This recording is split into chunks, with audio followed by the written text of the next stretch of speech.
भाई हम लोग निकल गए वहाँ से सैलेजा वाटरफॉल के लिए, जहाँ पे हमारी बस उतार दी हमको। और फिर वहाँ से हमने चलना शुरू किया।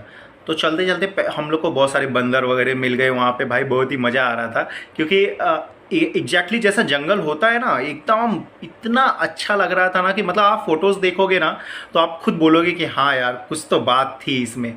तो चलो आपको दिखाते हैं।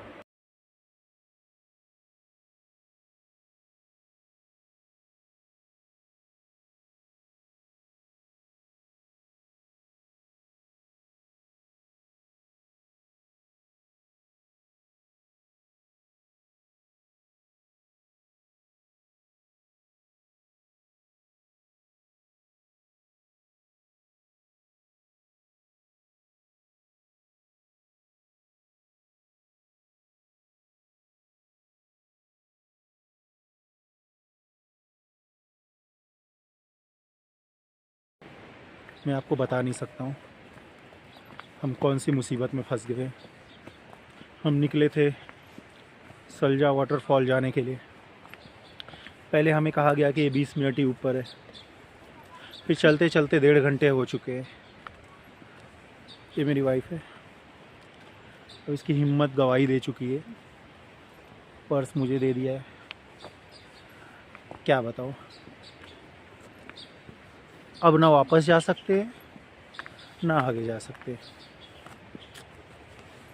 क्या करें। ठीक है, जैसा भी है पहुँच कर वीडियो बनाते हैं।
भाई हम लोग वहाँ पे पहुँचते पहुँचते इतना थक गए थे।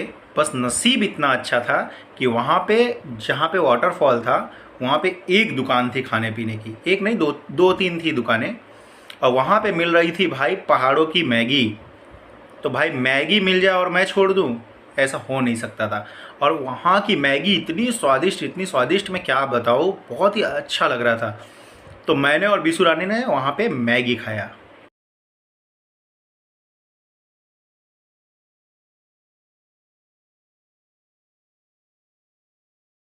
भाई वहाँ पे ना इतनी ज़्यादा ठंडी थी पूछो मत। और दूसरा मैंने आपको जैसे बताया था कि जो बिशु थी उसके पैरों में मोच आ गई थी। लेकिन फिर भी वो इतना मेहनत करके उस पहाड़ों पे गई घूमने के लिए, क्योंकि भाई मैं साथ था तो मैं उसे ज़बरदस्ती लेके जा रहा था, लेकिन मुझे लगा था कि हाँ भाई थोड़ा दूर होगा तो काम चल जाएगा, लेकिन ऐसा हुआ नहीं। तो उसके पैरों का दर्द बढ़ना शुरू हो गया। अच्छा, तो फिर उसके बाद हम वहाँ शैलजा वाटरफॉल से निकले और लगभग बज गए थे 2:30, और हम लोग फटाफट वहाँ से आए। तो जाते टाइम तो थोड़ा ज़्यादा टाइम लगा था, लेकिन आते टाइम हमें पहाड़ों से उतरना था तो हम थोड़ा जल्दी उतर गए, और जल्दी उतर के हमें बस भी मिल गई। तो हम 4 साढ़े 4 तक वहाँ पे होटल पहुँच गए, और फिर वहाँ से हम जल्दी फ्रेश हुए होटल में और अपना सामान लिया। फिर वहाँ से कार आई हमें ड्रॉप करने के लिए, और हम पहुँच गए मनाली बस स्टैंड। तो भाई हम लोग ने अपनी बस ली, और शाम को 6 बजे की बस थी हमारी। और वो बस वाला मतलब 11 बजे तक उसने एक जगह पे रुका था, ढाबे पे। वहाँ पे हमने खाना वगैरह खाया, और फिर हमने कोई पिक वगैरह क्लिक नहीं की, क्योंकि हम इतना ज़्यादा थक चुके थे ना कि पूछो मत। तो भाई फिर हमारी बस मॉर्निंग 6 बजे दिल्ली हमको उतार दी। तो अब प्रॉब्लम एक और खड़ी हो गई कि हमारी बस तो 6 बजे सुबह ही दिल्ली उतार दी, और हमारी ट्रेन थी रात को 10:30 बजे की। अब भाई पूरा दिन था हमारे पास, तो हमने एक जुगाड़ किया। हमारे एक रिलेटिव थे, हम उनके घर गए। हमने वहाँ पे अपने थोड़ा फ्रेश हुए और सामान वहीं पे रख दिया, और सामान रखने के बाद हमने बोला कि यार पूरा दिन है तो हम लोग एक काम करते, दिल्ली भी पूरा घूम लेते हैं। तो भाई डे 4 तो हमारा लास्ट नाइट ही ख़त्म हो गया था। अब अपना चालू हुआ 5वां दिन। तो 5वें दिन हमने क्या किया भाई, पूरी की पूरी दिल्ली घूमी, और दिल्ली हम लोग घूमे मेट्रो से। तो भाई हम लोग सबसे पहले गए, मतलब जो हमारे रिलेटिव थे वो तो बहुत दूर रहते थे, तो वहाँ पे हमने अपना सामान रख के और फिर वहाँ से हम लोग मेट्रो लिया, और हमने एक साइड से शुरू किया। तो सबसे पहले हम लोग गए लाल किला। तो भाई दिल्ली में ना एक चीज़ बड़ी अच्छी है, पहले जाओगे तो थोड़ा आपको लगेगा कि यहाँ घूम पाएंगे कि नहीं, लेकिन देखने जाओ तो वहाँ हर चीज़ मेट्रो स्टेशन के पास ही है। तो हम लोग को ज़्यादा चीज़ घूमना नहीं पड़ा, मतलब ढूंढना नहीं पड़ा ज़्यादा घूमने के लिए। तो चलो सबसे पहले लाल किला विज़िट करते हैं।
क्या दूँ?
सारे मेरे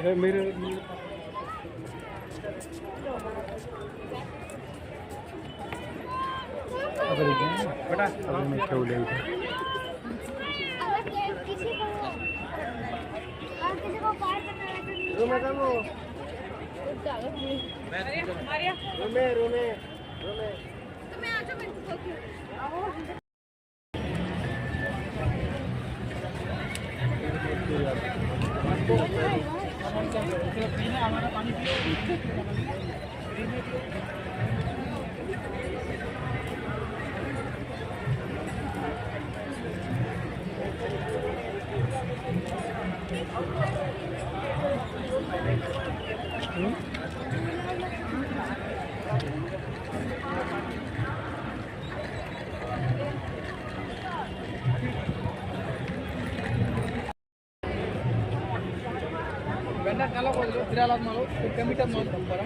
सीधी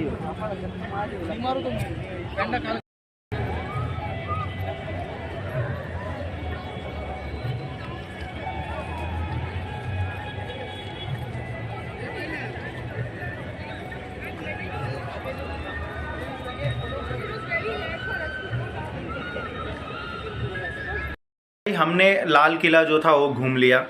लाल किला घूमने के बाद फिर हमने वहाँ से एक वो जो इलेक्ट्रिक ऑटो होती है ना वो किया और वहाँ से हम निकल गए इंडिया गेट के लिए। तो हम लोग ने इंडिया गेट भी घूमा। तो भाई आधा दिन हमारा इंडिया गेट में लगभग निकल चुका था, लगभग 11 साढ़े 11 हो रहे थे और इंडिया गेट भी हमने घूम लिया था। 11 साढ़े 11 नहीं भाई, 1-2 बज रहे होंगे हम लोग जब इंडिया गेट घूम रहे थे। तो आओ इंडिया गेट के पिक्स दिखाता हूँ।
ये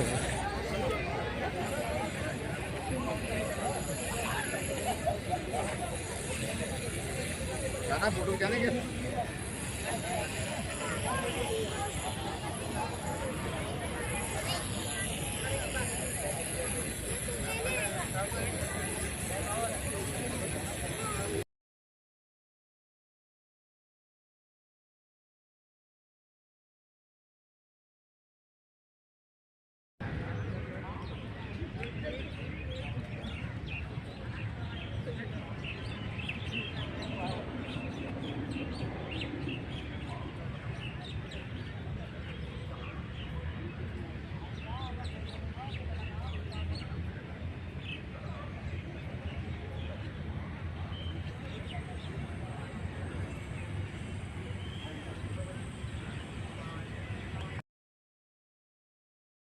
हम लोग वहाँ पर इंडिया गेट घूमने के बाद फिर हमने वहाँ से मेट्रो ली। लगभग बज गए थे डेढ़ बज रहे थे, 1:30 या 2, और फिर हम निकल गए अक्षरधाम के लिए।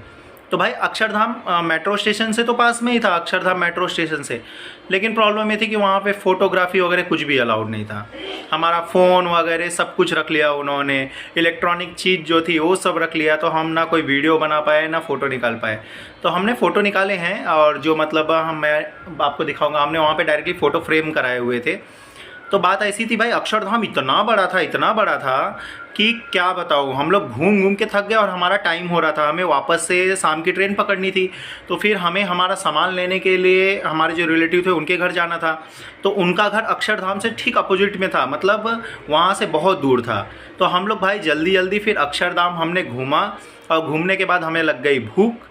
तो भाई हम वहाँ पर जैसे ही अक्षरधाम स्टेशन के पास पहुँचे, मेट्रो स्टेशन के पास, तो वहाँ पर था भाई हल्दीराम का आउटलेट। तो हमने वहाँ पर खाई राज कचौरी और थोड़ा पेट पूजा किया।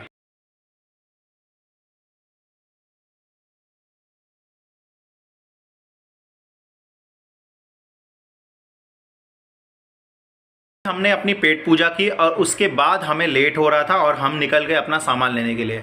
हम अपना सामान लेने के लिए अपने रिलेटिव के घर लगभग 7 बजे पहुंच गए। अब लेट तो हो ही रहा था, 10:30 बजे की ट्रेन थी। और फिर वहां से हम लोग जल्दी जल्दी अपना सामान लिए, 7 बजे उनके घर से निकले। और फिर कोई भी फ़ोटो वगैरह भाई हमने लिया नहीं, हम इतना ज़्यादा थक चुके थे। और बीसू के पैरों में जो सूजन थी वो बढ़ने लगी थी क्योंकि मोच आ चुका था और हमने कोई भी दवाई नहीं ली थी। तो घूमने के चक्कर में तो उसे भी उस टाइम इतना जोश था कि पता नहीं चला कि भाई पैरों में चोट इतनी ज़्यादा लग गई है। अब एक हादसा हमारे साथ और हो गया। भाई हमारी जो 10:30 बजे की ट्रेन थी वो एजेंट ने बोला हुआ था कि ट्रेन जो है वो कंफर्म हमें टिकट देगा। लेकिन जब हम वहाँ पे दिल्ली स्टेशन पहुँचने वाले थे, लगभग हम पहुँच गए 8 साढ़े 8 बजे, हाँ 9 बजे हम लोग पहुँच गए दिल्ली स्टेशन। तब हम एजेंट को, जब हमने एक्चुअल में एजेंट से पहले ही बात हो रही थी, उसने बोला कि हाँ चार्ट लगने से पहले वो हमें क्लियर करा के दे देगा टिकट। लेकिन भाई जब हम वहाँ पे दिल्ली स्टेशन पहुँचे, उसने सीधा सीधा हाथ खड़े कर दिए। उसने बोले भाई आपकी टिकट जो है वो कंफर्म नहीं होगी। अब हमें तो समझ में ही नहीं आई कि अब करे तो करे क्या। हम जो अपने रिलेटिव थे उनके घर से भी निकल चुके थे, तो वापस जाना बनता नहीं था। और फिर 9 साढ़े 9 बज गए थे और बीसू के पैरों में भी मैंने देखा सूजन बढ़ने लगी थी। समझ में ही नहीं आ रहा था क्या करते क्या नहीं। भाई तो मैंने बोला ठीक है, हम स्टेशन पे गए और वहाँ से हमने चालू टिकट लिया। चालू टिकट हो लेके फिर हम बोले पहले ट्रेन में चढ़ते, फिर बाद में टीसी से कुछ जुगाड़ करके और फिर हम लोग ट्रेन पकड़ लेंगे। भाई जब हम लोग प्लेटफॉर्म पे पहुँचे तो हमारे होश उड़ गए। ये उस ट्रेन में इतनी ज़्यादा गर्दी थी, इतनी ज़्यादा गर्दी थी पूछे मत। और वो ट्रेन आ रही थी जम्मू से। तो भाई जम्मू तावी एक्सप्रेस कुछ ऐसे करके नाम था उसका। अब हम करते तो करते क्या, फिर भी मैंने बोला हिम्मत करते हैं, ट्रेन में चढ़ते हैं, बाद में देखते। तो हम रिजर्वेशन डिब्बे में घुस गए। और जिस डिब्बे में घुसे तो वहाँ पे लकीली 2 सीट ऐसी थी जिसके ऊपर कोई आया ही नहीं, कोई बैठा ही नहीं। तो जब हम पहुँचे दिल्ली स्टेशन तो सामने वाले ने पूछा आपका सीट है? तो हमने बोला कि हाँ हमारा ही है। तो हम उस पर बैठ गए। तो हमसे किसी ने पूछा भी नहीं कि मतलब आपका सीट है कि नहीं है।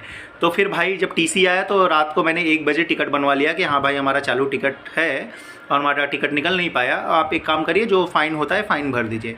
फ़ाइन भरे। भाई मैं और बिशु मस्त उस ट्रेन में चढ़ गए और मतलब उस सीट पे जाके सो गए। सीट पे सोने के बाद वो जो ट्रेन थी, मुझे पहले लगा कि मथुरा आएगा वहाँ पे भरेगा। तो भाई मथुरा में भी कोई नहीं चढ़ा उस सीट पे। तो मैंने बोला तब तक आराम करते रहते हैं। फिर उसके बाद मुझे लगा कि जयपुर होते हुए और क्या बोलते हैं तुम्हारा राजस्थान होते हुए ट्रेन आई। तो यार वो राजस्थान में मुझे लगा जब जब कोई स्टेशन आता था तो मुझे लगता था कोई ना कोई तो बैठेगा, कोई ना कोई तो बैठेगा, लेकिन कोई नहीं बैठा। तो भाई रात हमारी बहुत अच्छे से निकल गई ट्रेन में, इतनी गर्दी होने के बावजूद भी। तो भाई रात जब निकल गई, सुबह जब हम लोग वडोदरा पहुँचे तब जाकर उस सीट पे जिसका सीट था वो आया। मतलब वो बुकिंग ही लगता है वडोदरा से थी। तो जब टीसी आया तो टीसी ने भी कुछ हमसे पूछा नहीं, ना किसकी सीट खाली है, कुछ बात ही नहीं हुई। हम अपने सीट पे बैठे ही रह गए और हम लोग सोते हुए चले आए। तो भाई हम लोग दूसरे दिन दोपहर को सूरत पहुँचे। भाई ये थी हमारी मनाली ट्रिप की जर्नी। तो भाई मज़े तो बहुत आए। और मनाली ऐसी है ना भाई, पैसा वसूल जगह है। हम पहले मतलब हम लोग एक्चुअल में हनीमून पे गए हुए थे। तो हम लोग पहले गोवा जाने वाले थे, फिर राजस्थान जाने वाले थे। हमने हर जगह देख लिया, लेकिन बाद में सब ने हमें सजेस्ट किया कि भाई मनाली जाओ, वहाँ पे जितना हर जगह पैसा लग रहा है उतना ही लगेगा। देखो वहाँ पे हर टूरिस्ट जो प्लेस होती है ना, वहाँ पे लूटने वाले होते ही है, ठीक है। तो आप ना किसी प्रॉपर जो टूर एजेंट होते हैं ना, उनसे आप अपना टूर बुक करिए। तो वहाँ पे क्या है ना, आपका एक्स्ट्रा जो एक्टिविटीज़ होता है वही खर्चा है, एक्टिविटीज़ और थोड़ा बहुत नाश्ते वगैरह का जो खर्चा होता है वही जाता है। तो भाई एक्टिविटीज़ बहुत महंगी होती है वहाँ पे, हद से ज़्यादा ही महंगी होती है। और मैंने बोला ना कि लूटने वाले आपको हर जगह मिलेंगे, ठीक है। तो वहाँ पे जो भी लूटा उन्होंने, जो भी खर्चा हुआ, लेकिन बजट में था। और पहली बात तो पैसा वसूल जगह है। हम जब से आए हमारे दिमाग में सिर्फ मनाली मनाली ही घूम रहा है, हमें एक बार और वापस जाना है। इतना मेरा मतलब मन वहाँ पे करने लगा कि रुक जाऊँ मैं। और ठंडी तो भाई इतनी ज़्यादा थी कि हम रूम के अंदर मतलब इतने सारे 4-4 5-5 कपड़े पहन के सोते थे। समझ में ही नहीं आता था। मतलब रूम के अंदर कुछ, बाहर तो थोड़ा ठीक रहता, जैसे रूम में आते थे और ज़्यादा ठंडी लगने लगती थी। और भाई वहाँ पे जो होटल्स थे उनके जो उनका डिनर वगैरह रहता था, लंच रहता था, एकदम भरपेट और अच्छा खाना रहता था। मतलब थोड़ा भी आपको शिकायत नहीं आएगा कि खाने में कोई प्रॉब्लम थी, ठीक है। तो खाना बहुत अच्छा था, होटल बहुत अच्छे थे। होटल क्या, मतलब एक रूम रहता भाई। वहाँ के होटलों में तो फ़ैन ना एसी ना कुछ, सिर्फ एक लाइट रहती थी, इतना ठंडा वैसे ही रहता था। तो भाई हमने मनाली ट्रिप पूरे अच्छे से कर ली। उसके बाद हम लौट कर सूरत आ गए और यहाँ पर भाई जो बीसू थी उसके पैरों में जो चोट लगी हुई थी उसका फिर यहाँ पे इलाज हुआ, तो जाके वो 2-4 दिन के बाद ठीक हुई। तो भाई थकावट बहुत ज़्यादा लग गया था, लेकिन ये थी हमारी मनाली ट्रिप और मनाली जर्नी। तो भाई मेरी वीडियो आपको कैसे लगी? तो भाई वीडियो तो हमने बहुत ज़्यादा निकाले नहीं था, फ़ोटोज़ ही थे। तो जो छोटे मोटे क्लिप थे वो हमने डाला था अलग अलग जगह पे वो करके। तो भाई आपको मेरी वीडियो कैसे लगी? आप मेरे वीडियो को देखते रहिए, लाइक करें, शेयर करें, सब्सक्राइब करें और बाकी मिलते हैं अपने नेक्स्ट वीडियो में।